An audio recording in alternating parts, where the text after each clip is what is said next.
Traveling the Vortex.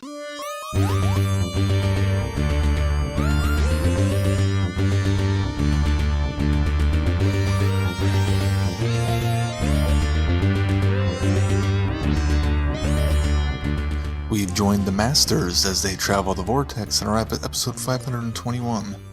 It must be hard to be a villain these days now that everybody's at it. I'm Keith.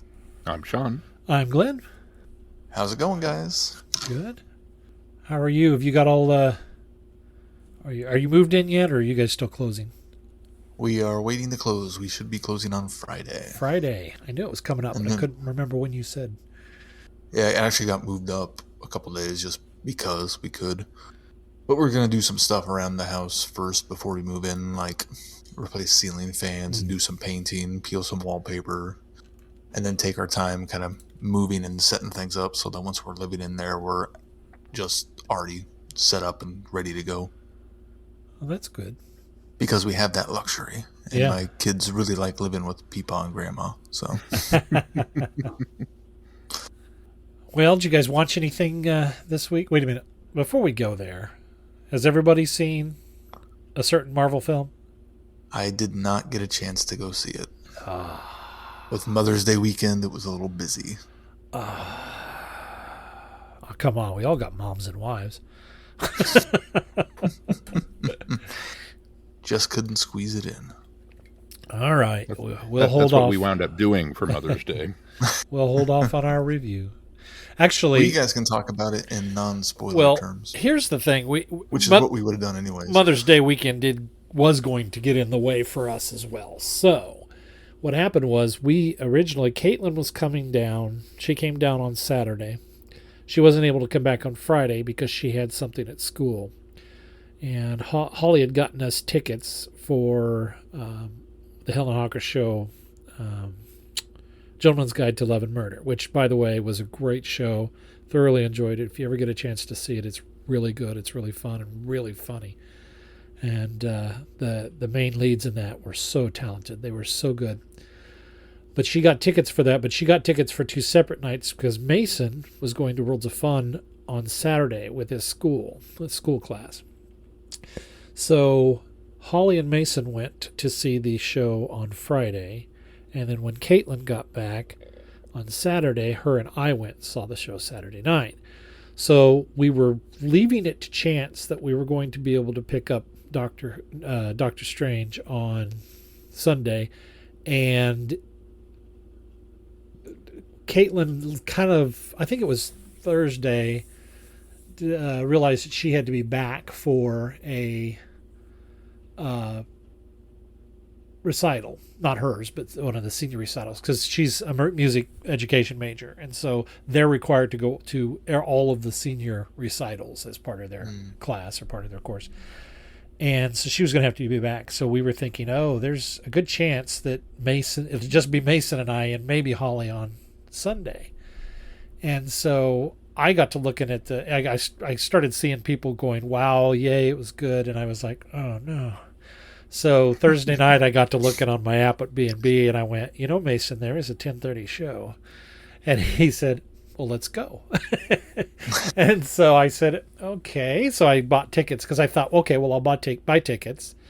We'll watch them tonight. I'm going to go twice for sure anyways. And then we'll go on Sunday, take at least Holly, because Caitlin was going to be able to go.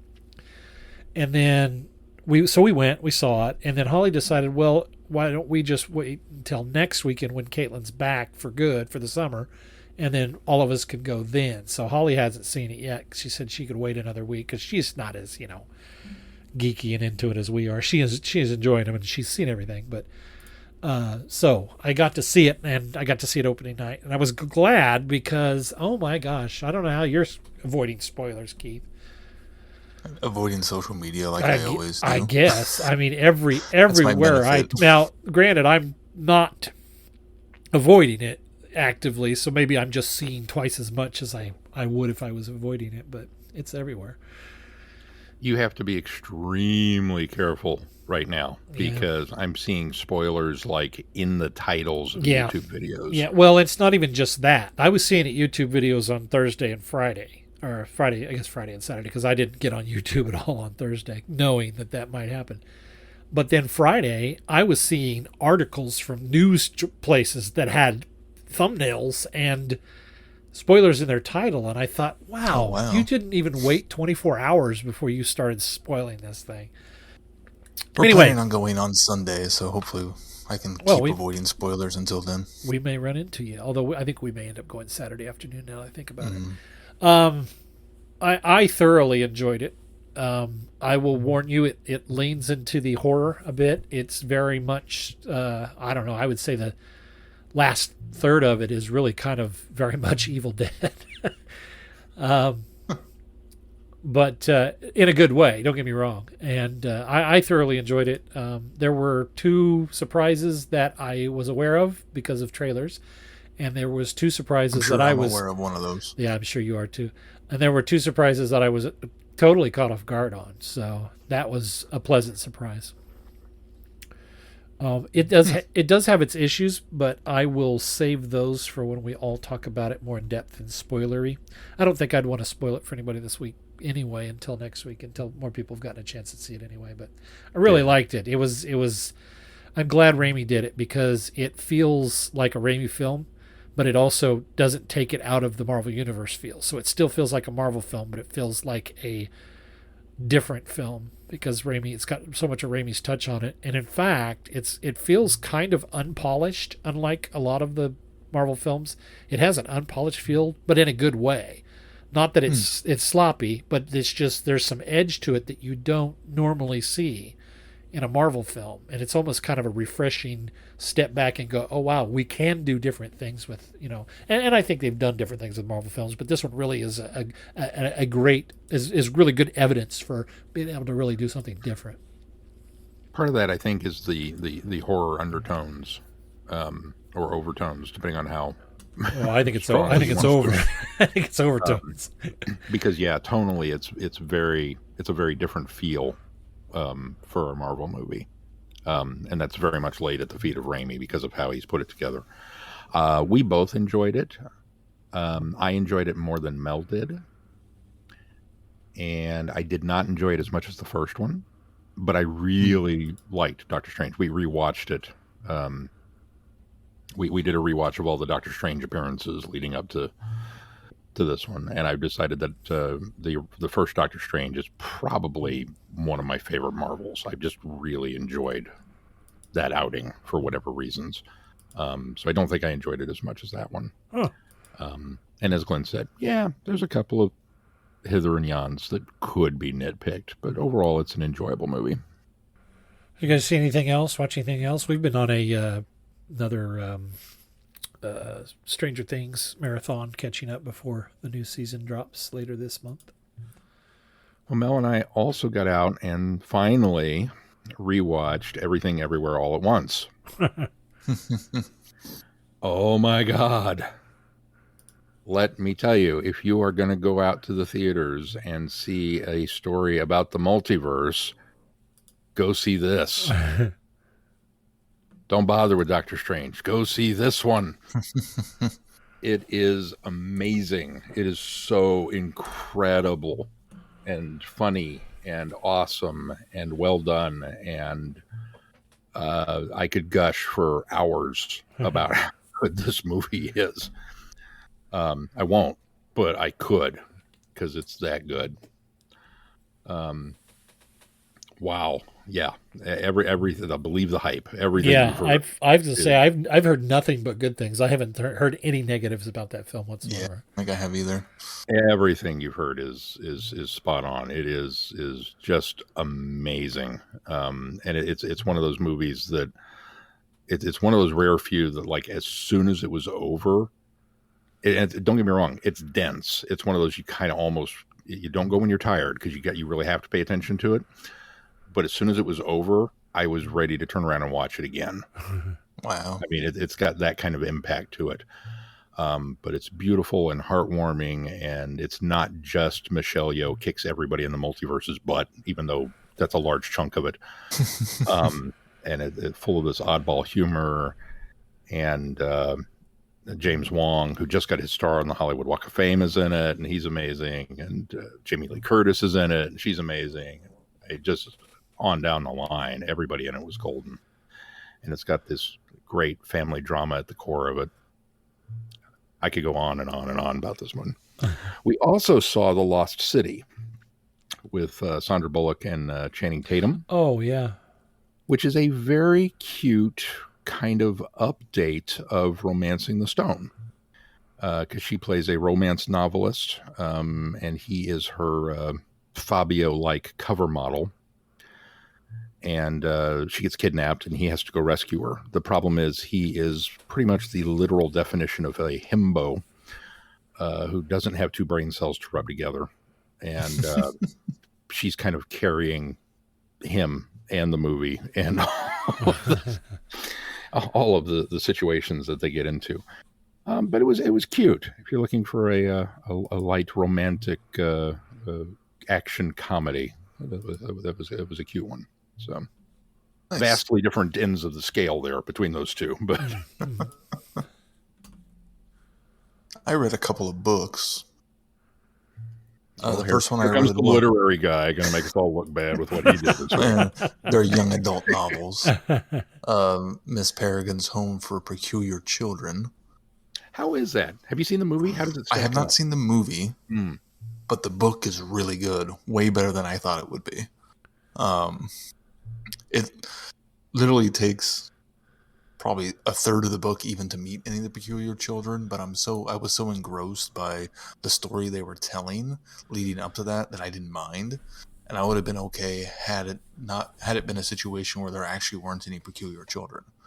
Like it was all a misdirect, but it winds up not being that way, and it has somewhat of a time travel aspect to it, which I didn't know about going into it. So it was, overall, I was thoroughly impressed and really, really enjoyed it and read it really fast, which is a sign of how much I enjoyed it. So I eventually, once we probably get moved and settled, I'll try to watch the movie before I read the second book, because now I want to, it leaves it in a place where I'm okay, well now I've got to go on and read more because I got to know what happens.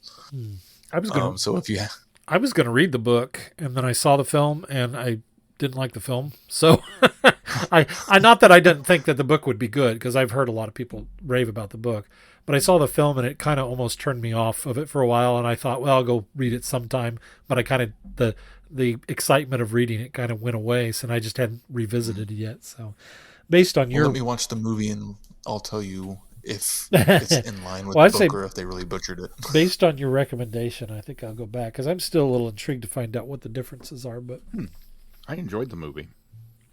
I didn't hate it. I just didn't think it was great. What's cool about the book is he wrote it kind of around a lot of these pictures he had found. Some that he wound up doctoring, but a lot of them were just standard old pictures found in antique shops and junk stores and all sorts of different things that he just collected and wrote a story around them.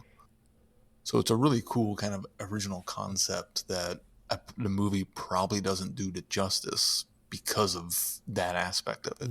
Gotcha.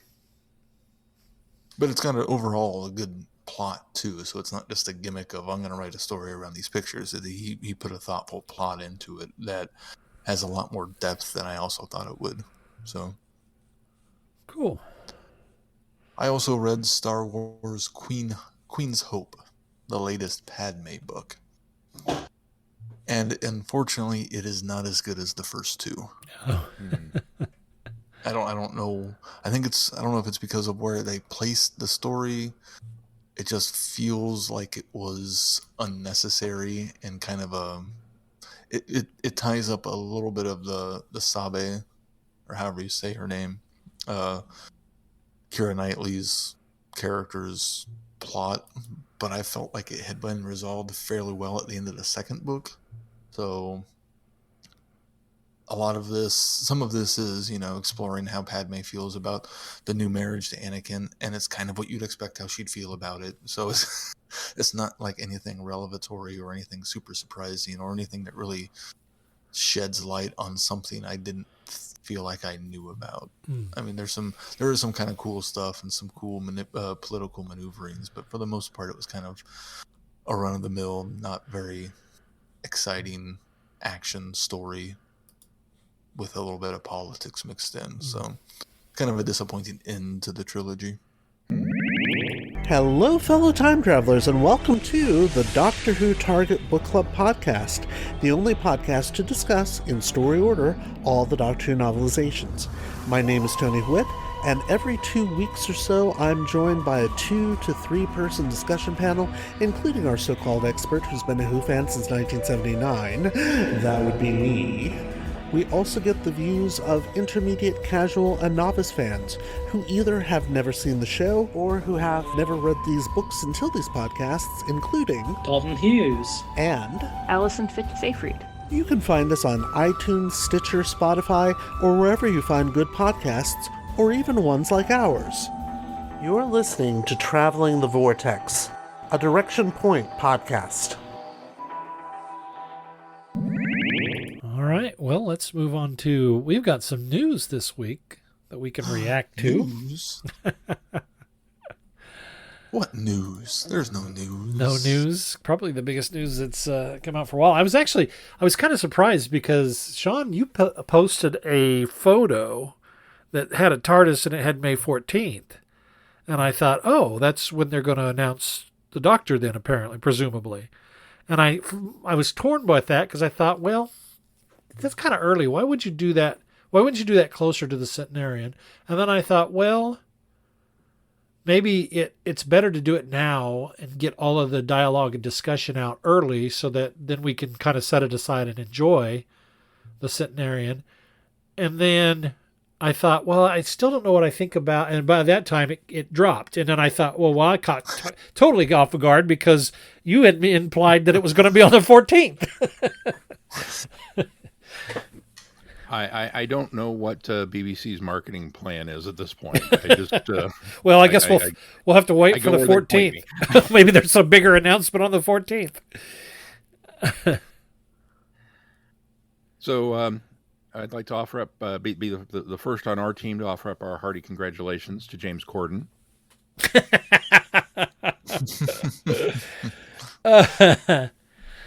Anybody fall for that one? No, not at all. I don't think so. No, if it had been anybody else but Stephen Colbert, I probably might have gone, oh, well, that's a possibility. But when it was Colbert, I worried about that one. No, well, he gets a hard rap, but I still like James Corden. I think I would have given him a shot. I don't know that would have been my first pick, but I thought he would have been fine. But I at no point after it was Steve Colbert that did that, I was like, okay, that's a joke. There's no way they would let it drop that way. Yeah. Oh, he's leaving his show. Oh, he's moving back to England. Oh, we're announcing the new Doctor. Oh God. I'm with you. I think Corden gets vast amounts of hate that probably is not totally deserved. But on the other hand, he has done some things that are like, dude, really? Do I want him as the Doctor? He wouldn't be my first choice. So I was kind of celebrating for multiple reasons when this news dropped. Which we learned this week that Ncuti Gatwa will be the next Doctor. Yay! I think that's great, but kind of just surfacely because I don't know anything about this guy. As much British television as I watch, I've never seen anything with him. I've watched a few interviews recently, and he seems like a genuinely nice guy, and I think he has the fit, but I don't know that much about him. So I'm excited that we have an announcement, but I don't know anything about him. So maybe one of you guys know more about him than I do. I didn't know an announcement was coming. I didn't even see the May 14th thing. So I was, what? They announced the new Doctor? Whoa, okay. And who is this dude? Those were my two reactions. I don't know who this guy is. And even doing some research of what has he done, I've never heard of him before in my life. Yeah, kind of the same boat. I was explaining off mic that I've had the Netflix show Sex Education in my watch list since it came out, mainly because I love and adore Gillian Anderson. and I like Asa Butterfield as well. So I was really kind of excited for the show.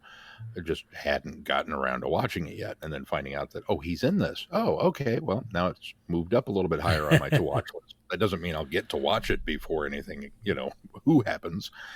Well, you got a full year. Well, I guess not. Year, right? We'll probably. Don't you suppose we'll get the regeneration now?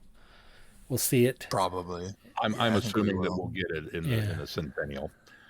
But see, and I thought I saw Sex Education star, and I thought, is that show with Jillian Jacobs? Mm-hmm. So I had no idea what Sex Education the show was. All I can tell you is that Russell T Davies was excited and said that he blew him away in the audition, and that's good enough for me. That ticks the number one box on my list, which is a good actor. Yeah. So Yep. Exactly. Also, I've seen it is kind of nice that it is, aside from this one part, it's a unknown actor, so it's giving somebody fairly unknown a bigger break than what he had previously, even though he's gotten probably, I think he said he won a BAFTA or something. Yeah, he has a BAFTA. So he has some experience, but he's still, I think his saturation isn't very big, so he can really enter the role without a lot of his other previous role baggage. No, there's not going to be as much comparison of, he's doing it like this or doing like that. Right. I've seen a lot of Brits that are familiar with him that I know or follow that are all very, very pleased with the choice. And so I have to kind of trust that as well. And all of what you guys said. Time will tell. We'll see where we're going to go with it, with Russell T. Davis returning as showrunner, and then Ncuti Gatwa as the Doctor. We'll see what happens. And I think it is also nice that we have a person of color in the role in a recurring situation. Yeah, I just say not the first, but recurring situation. Yes. And ongoing, more than just two episodes of the series. Yes, yeah. I'm excited. We have another Scott. Yeah, this is number 3, right? I wonder if he'll get to keep his accent, or if Russell T. Davies will pull a David Tennant and make him lose it. 4, isn't it? It is 4, yeah, because 4. I was leaving, believe it or not, I was leaving Peter Capaldi out. the second most Scott of them all. my one of my favorites of the new Doctors, and I completely forgot.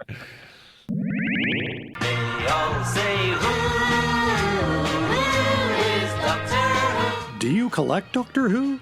Do you have Doctor Who items and you don't know you collect Doctor Who? For all things in the Doctor Who collecting world, tune in to the Doctor Who Collectors Podcast, a Direction Point Network podcast. I am Larry Van Rosbergen, your host, and I have been collecting Doctor Who for 40 years. With popular features like collection protection and the most outrageous offer, we have a lot of fun. Available anywhere you get your podcasts. You're listening to Traveling the Vortex, a Direction Point Network podcast. All right, well, shall we move on to our review? Yeah, let's get this stinker over with. Ooh. Oh, I foreshadowed a little bit there, didn't I? The War Master. You've done this before. What's that about dead horses? Yeah. Kind of my thing. What can I say? The War Master Anti-Genesis.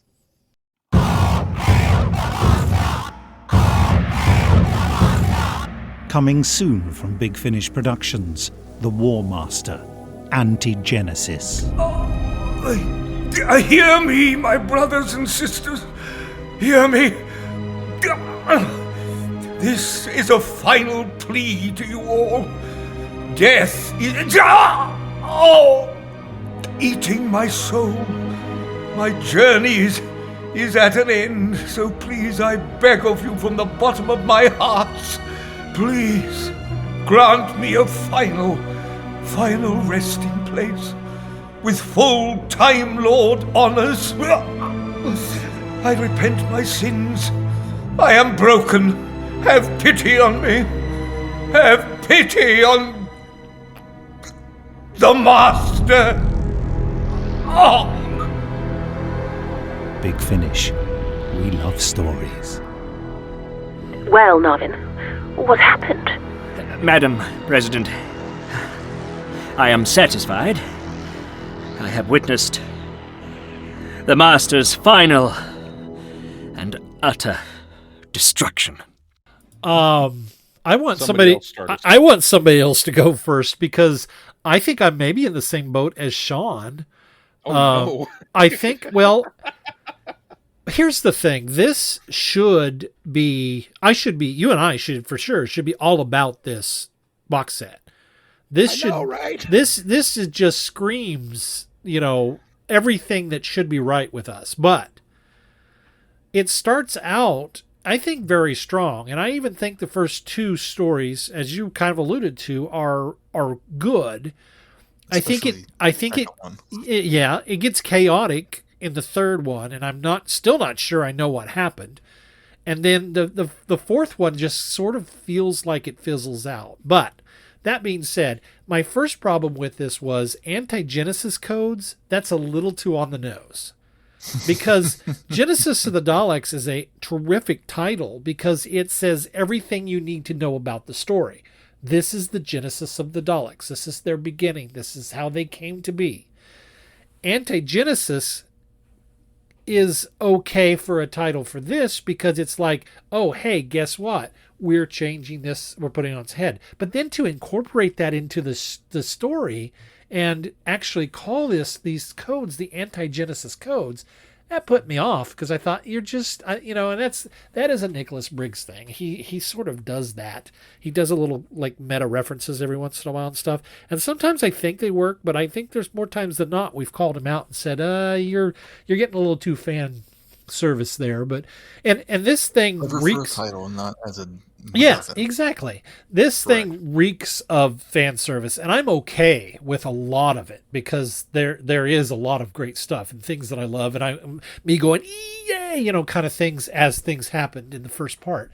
So that was my first complaint about it early on, and that was kind of it because I kind of like where they went with it. I like the idea of the Master faking his death. Ended up infiltrating, Gallifrey, earning the trust of Narvin that he's dead, not trusting the Master, but to trust that he's dead. Going the roundabout way because Narvin does not believe it at first. And then, infiltrating the Matrix, finding these codes. I was okay with the codes existing. The name of them was silly.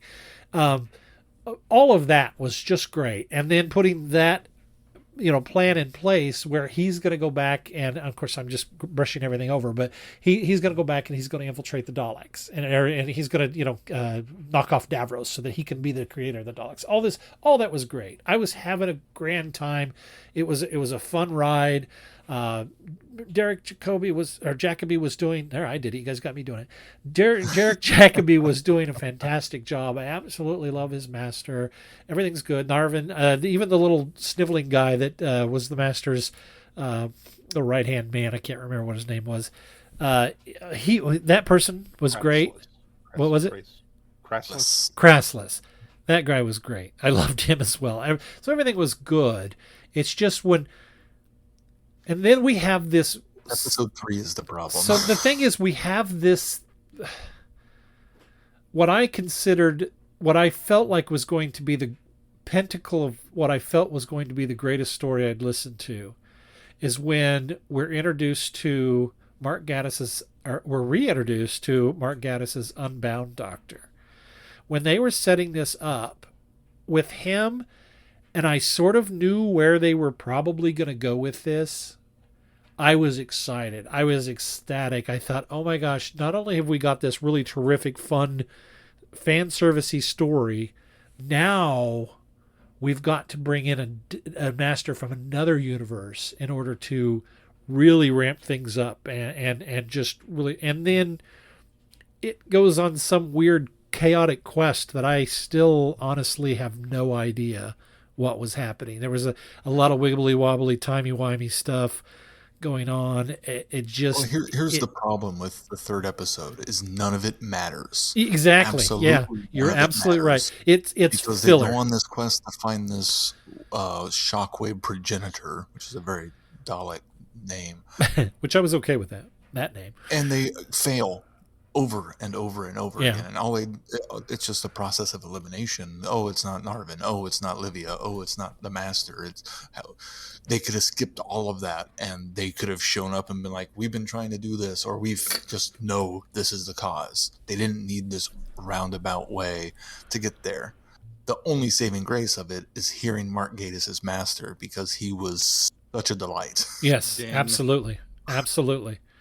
But I was able to put up with all the nonsense until it was revealed that none of it mattered. Yeah, I'm with you. It just at the end, and that was what was deflating about it, was not only was it confusing, but then when at the end when it doesn't really matter and it just feels like we've thrown this in here to make this an extra part longer.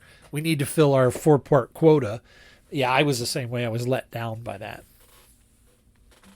And the idea of a shockwave of rippling through and the things changing and not settling until, that's a cool idea. It just needed to have an impact and have it matter.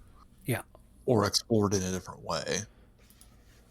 And even in episode 4, where it kind of has a lackluster finale, the idea that the Master is bored because he actually won is a really cool idea.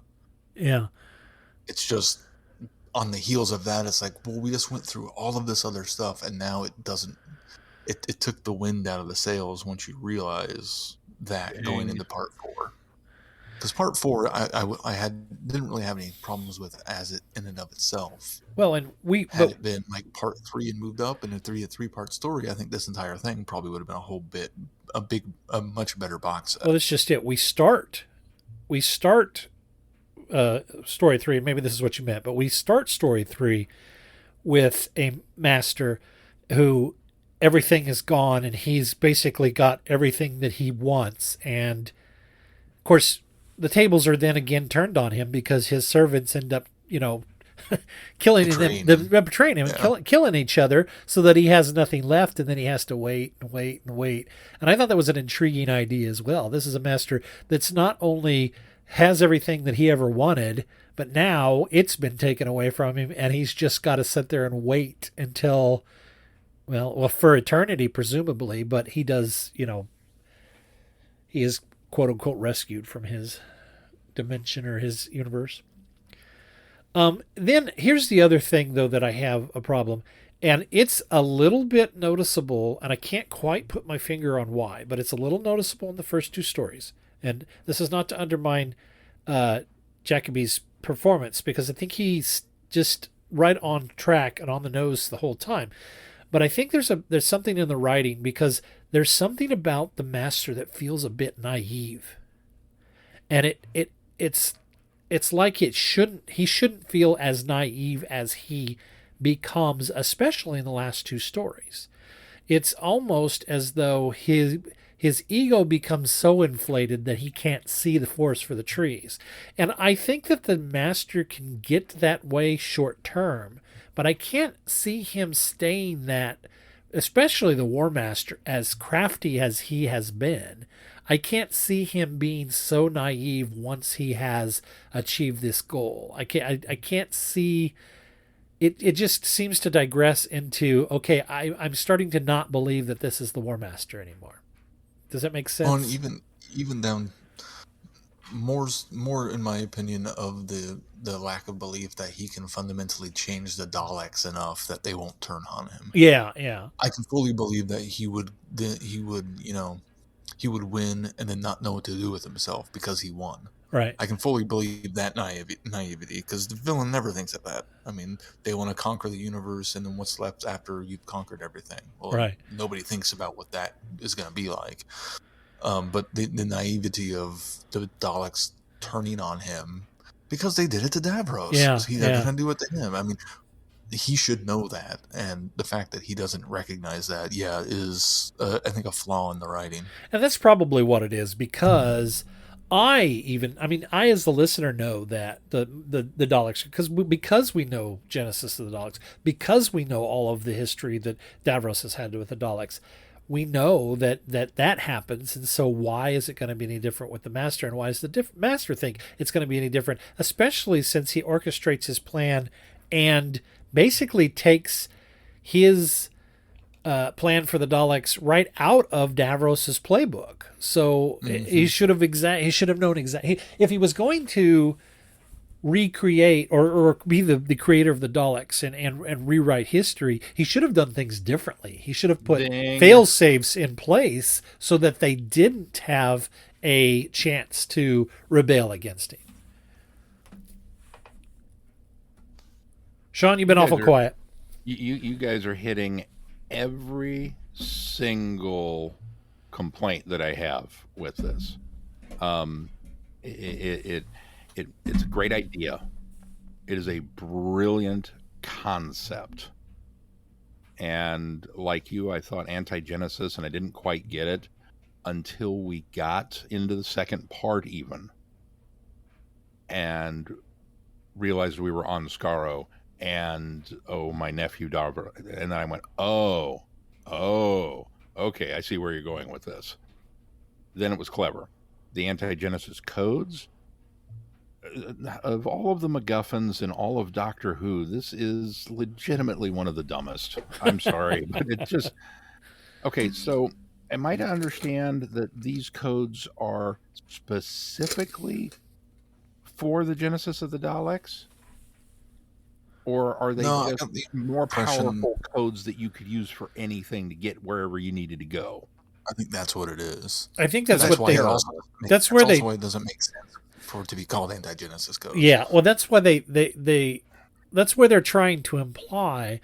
But all along, I'm thinking, well, if you're fighting a war against the Daleks, your ultimate enemy, and you've got this ace card up your sleeve, you use it earlier than later, and nobody thinks to do that. I think this is so much better of a plan than the moment. Let's just wipe the Daleks out from the get-go and just end this war altogether. Now, you can argue that there's going to be paradoxes and repercussions and things like that, and that's probably why they hid these away, because it wasn't going to work. But nobody even entertained the thought of using these before the Master decided he was going to get in there and take them and just rewrite everything.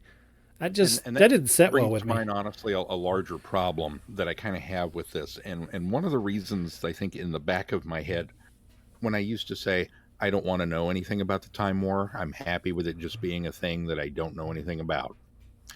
This is one of the reasons why. So we've gone through the prologue in the first act here, and part of the first act anyway, and we're referring to it as the Time War, which is convenient because as fans, we know what this is.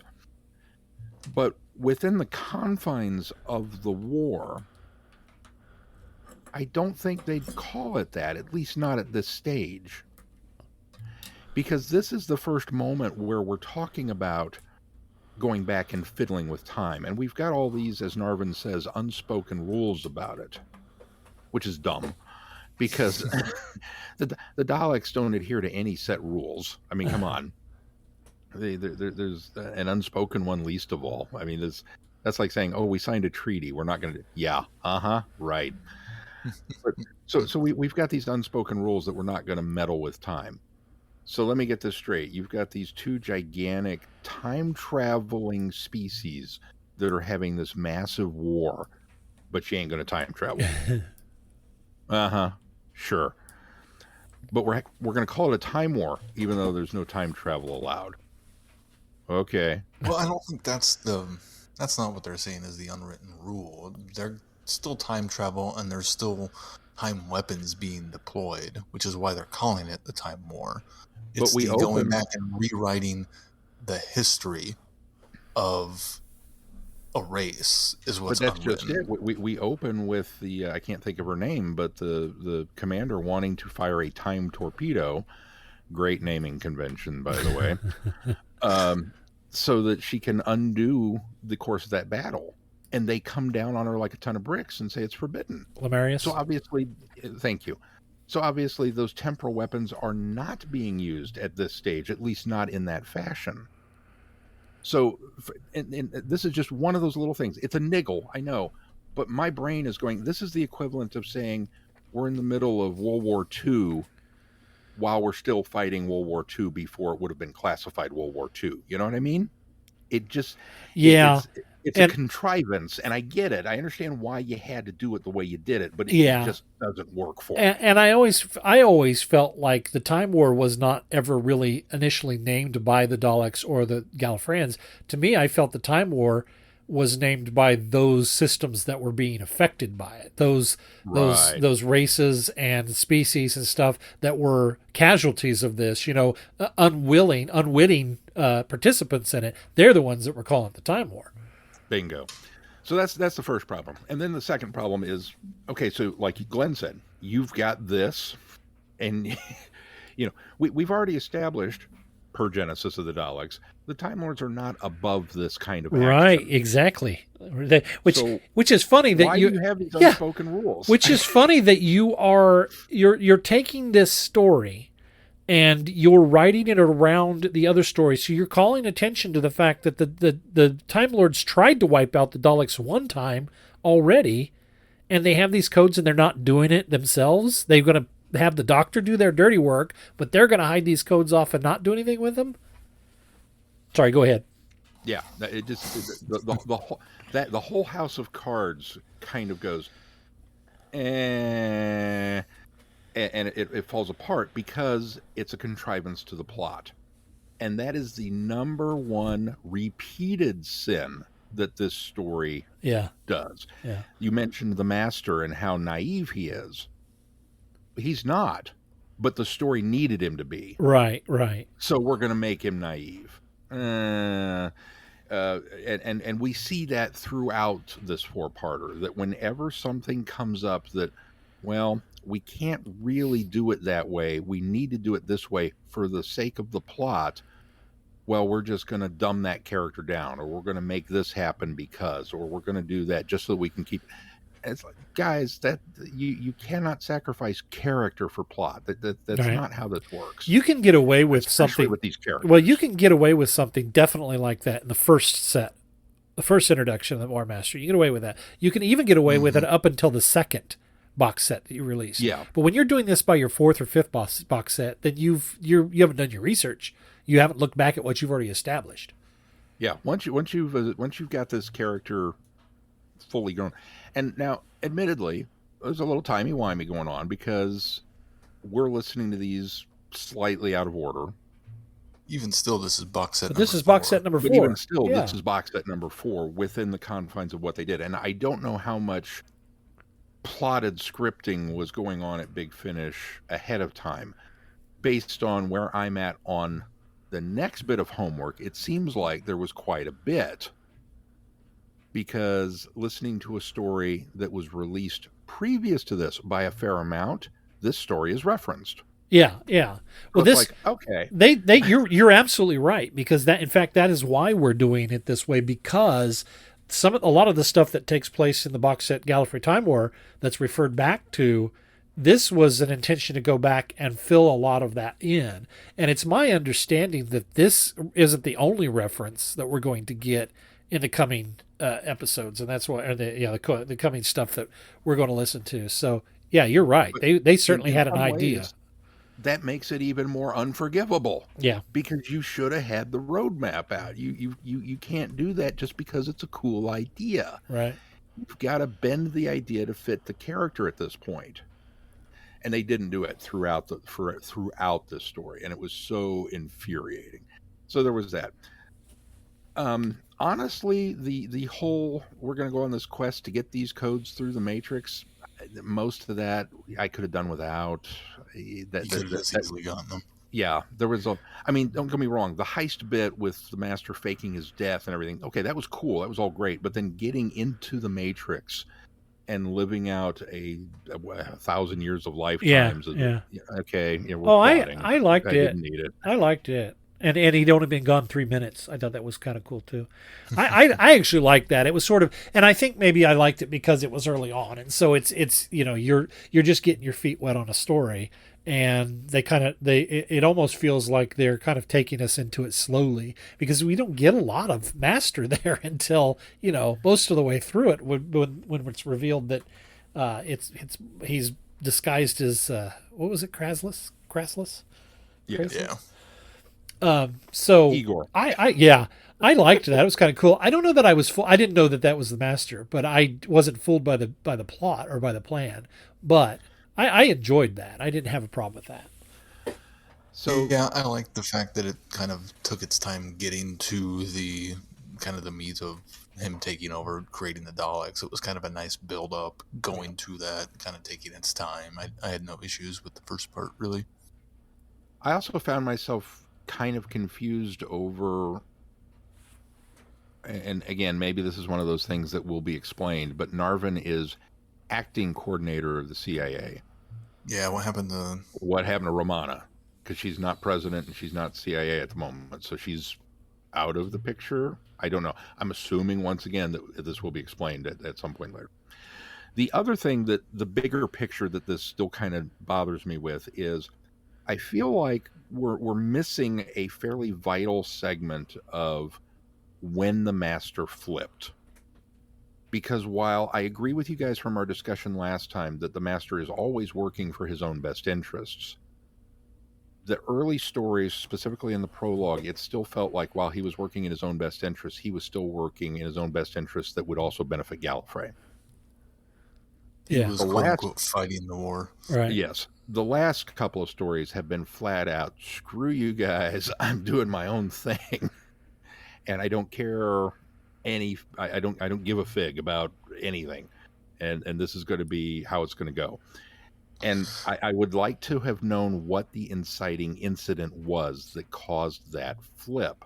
We don't get it. At least, again, not yet. So there's a part of me that feels like I maybe need to reserve a little bit of judgment until I get to that point. Maybe they'll go back and fill it in for me. But it also makes some of these stories feel a little rudderless, because the Master's just out there being the Master, but it's not the Master that we started off with.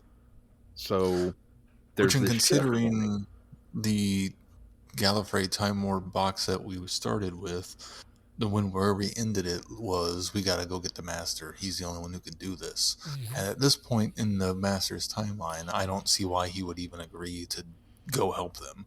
Yeah, it's almost like some of this somehow got out of order when it shouldn't have. Yeah. Again, like Sean said, they had the roadmap. Why aren't they following it? Right. So there's that. The second part is the strongest, I think, of these. Mm-hmm. Yeah, agreed. We're directly, balancing on the head of the pin that is Genesis of the Daleks. Admittedly, it's also got the most fan service in it. Yeah. But it's just overall, I think it was the most enjoyable. Well, right down to the title of this story, which was the Master's Dalek Plan. Yeah. Yeah. But then again, it falls apart based on you're just going to take credit for this without actually implementing any changes. Like you didn't build a self-destruct mechanism into the Daleks so that in case they turned on you, you could push a button and blow them all up. Or you didn't change the genetic code so they'd be more loyal to you. Yeah. Or you didn't make the post-hypnotic suggestion more strong, I mean, you mentioned at one point in time reconditioning, but you never actually followed through with it. You just kind of, we're just going to do this. And you mutated the Khaleds. You did just chapter and verse, right down the line of what was going to happen. And it was like, this seems exceptionally short-sighted, knowing what we as the audience know about the Daleks, but also what the Master should know about the Daleks. Yeah. Okay, I'm willing to go along for the ride to see what happens. Oh, and then I'm going to take a 20-year nap. Okay. Yeah, that was a bit weird. And then he comes back. All right, here we go. This is the reason go kill this guy. What do you? Oh. And that's when the fan meter kind of peaked. that was when, that was realistically, that for me, that was kind of the pinnacle of the story is, this is Tom and Harry and Sarah. They're out plans right this second. Yep. Okay, this is gonna get. Oh, is that it? We're not even gonna. We're just gonna. Holy crap, man! We're off script now. All right. Well, I'm along for the ride. Let's see where we go. Unfortunately, where we go is nowhere. Yeah. As Keith points out. So part 3 comes along, and I'll be honest, I knew I recognized the master. It wasn't until after I was done that I looked it up and went Mark Gatiss, and that's when I put 2 and 2 together and went, oh, it's that master. So that was very cool. And I liked the fact that he came along, because I did enjoy his master immensely when we did the Unbound. And he's a very fun version. I wish they'd have had more to do together. Yeah. Mm-hmm. And you're right. So much of that rigmarole episode, nothing mattered. The whole, if we can find this guy, we'll stop the shockwaves. Okay. We didn't find the guy. We lost some more Daleks.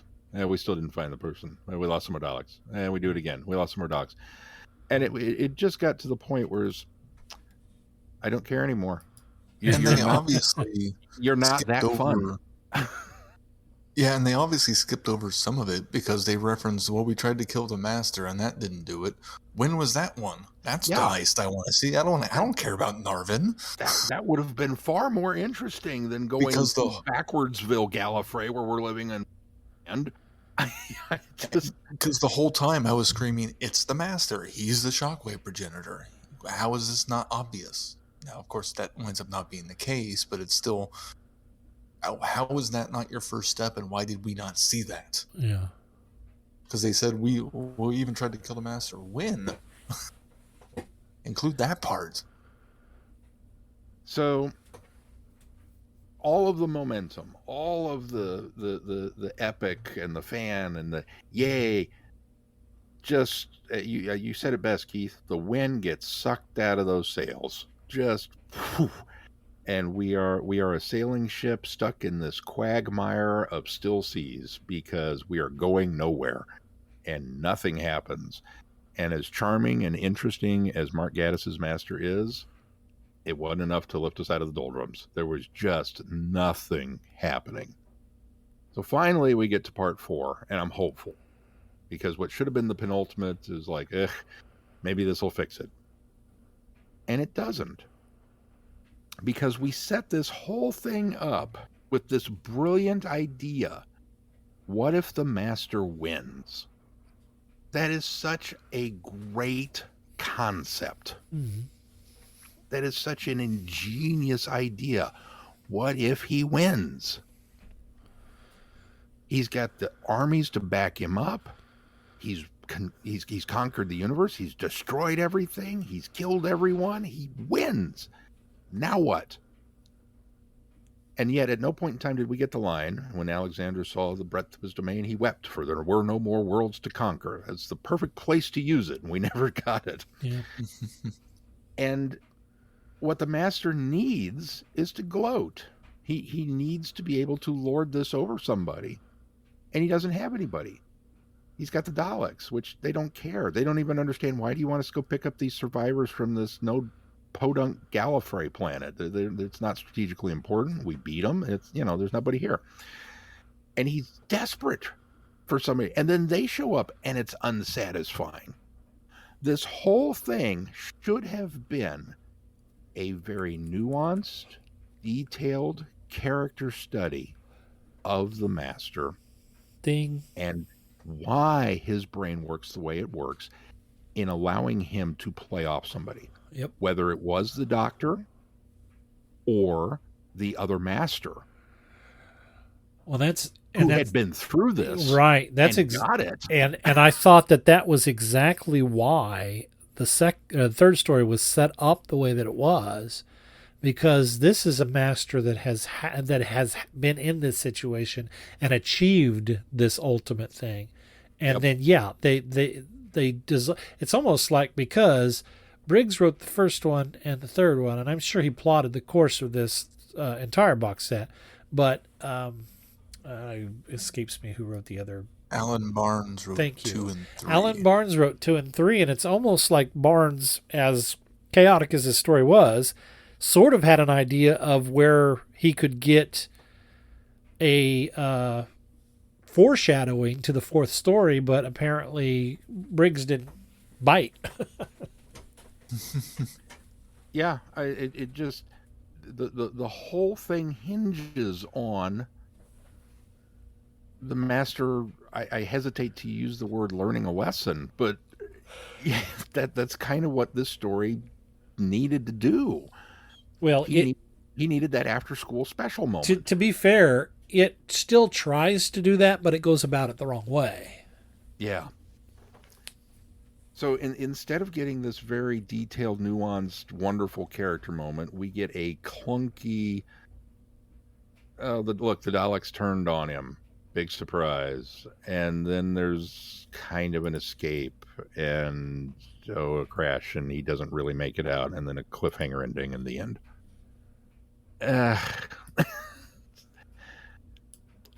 Yeah, I just... It's not even a matter of what I wanted from it. It's just what needed to happen. It really is just you can't do it this way, because you robbed these characters of being these characters and made them into something else to serve this. Look what we did Genesis of the Daleks, but to a different spin on it. Aren't we clever? And it's like, no, you really weren't. You kind of tainted the whole thing, because it just doesn't work. And it's like, I give it full props for the ideas, but the execution was so poor. Mm-hmm. They still even almost recognize it themselves, because the other master, the Gatiss' master, calls him out on not gloating over killing the Doctor, that he did it from a distance. Yeah. When that's not something that the master should have done. He should have been there face to face to kill the master. Doctor. Oh yeah, the Doctor. Yeah. You're pulling Glenn.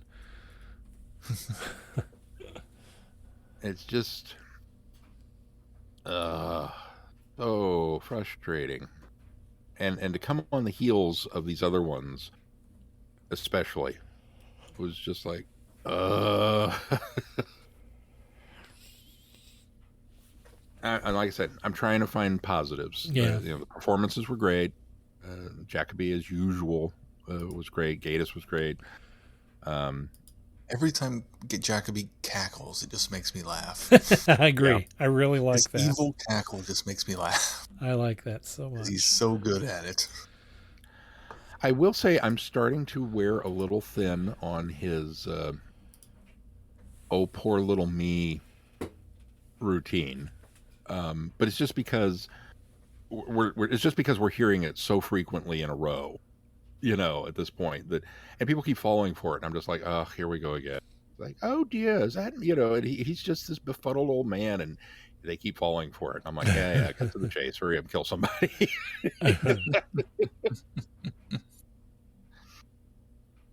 I did like him zooming around in the chair. And again, on the big finish on the production end, the sound effects and the prop department and everything, it was all top notch across the board there. So that stuff's all great. And we haven't really talked much about, what's her name again? The Lemarius. Lemarius. Here's another one of these that's a very, very interesting, driven character. Mm-hmm. Who, what exactly happened? It feels like she was just kind of written out at some point when they decided, we don't have room for her in part 4. Well, in part 3 she got undone or something. It's set up at the very beginning. They give us the incident where she uses the time torpedo, and because she's trying to save her wife and kid, right? And she gets reprimanded for it, and it's obviously the ultimate sin, because she's going to be what do they call it? It wasn't undone. She was going to be she was going to be wiped out of existence. Dematerialized. That's what it was. She was going to be dematerialized.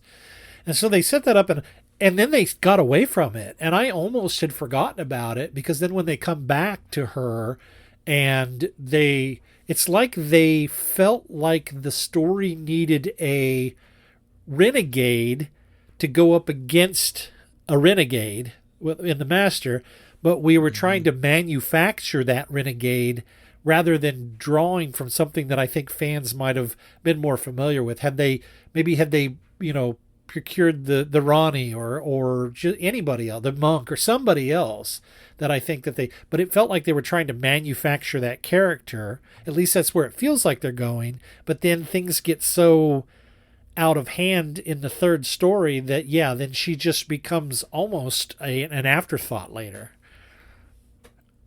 From the narrative. I mean, she's clearly, they continue to use her, but in the narrative perspective, she feels like an afterthought, like she's just kind of there. We needed a doctor, but we needed an expendable one.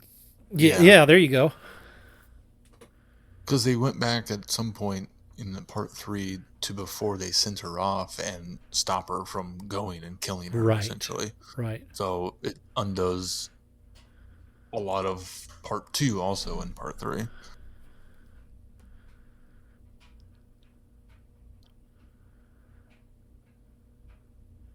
Which is, again, the hypocrisy of the Time Lords, that you can't rewrite time. Well, unless it's ours, in which case, I totally, not only will I de-res you, I will de-res you and make sure that your family never happened. And, well, why would you do that? Because you threatened to rewrite history.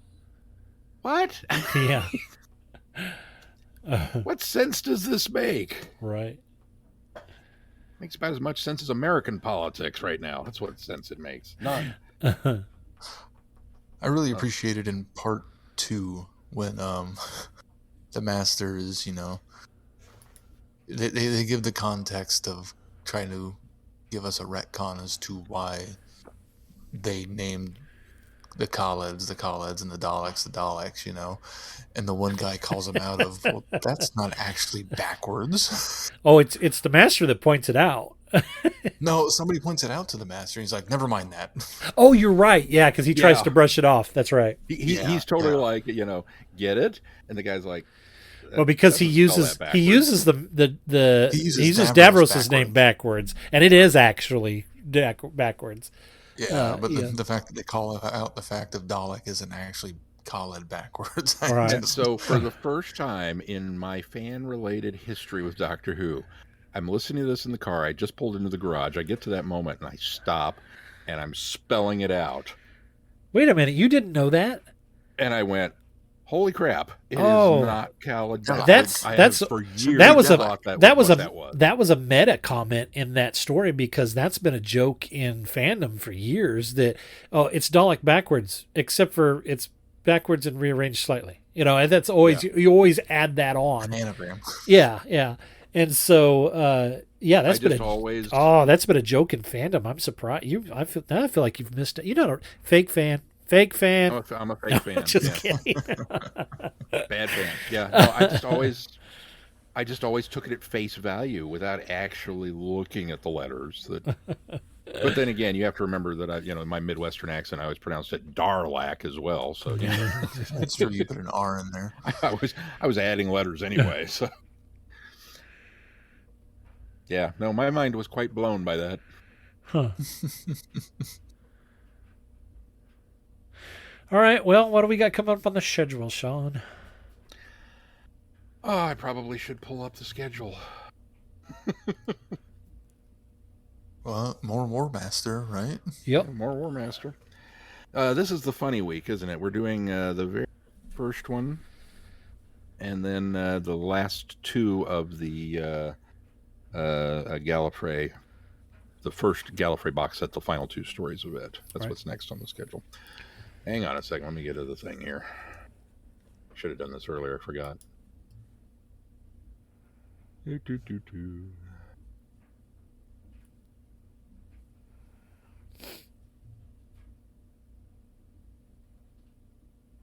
Oops, where are you? There you are.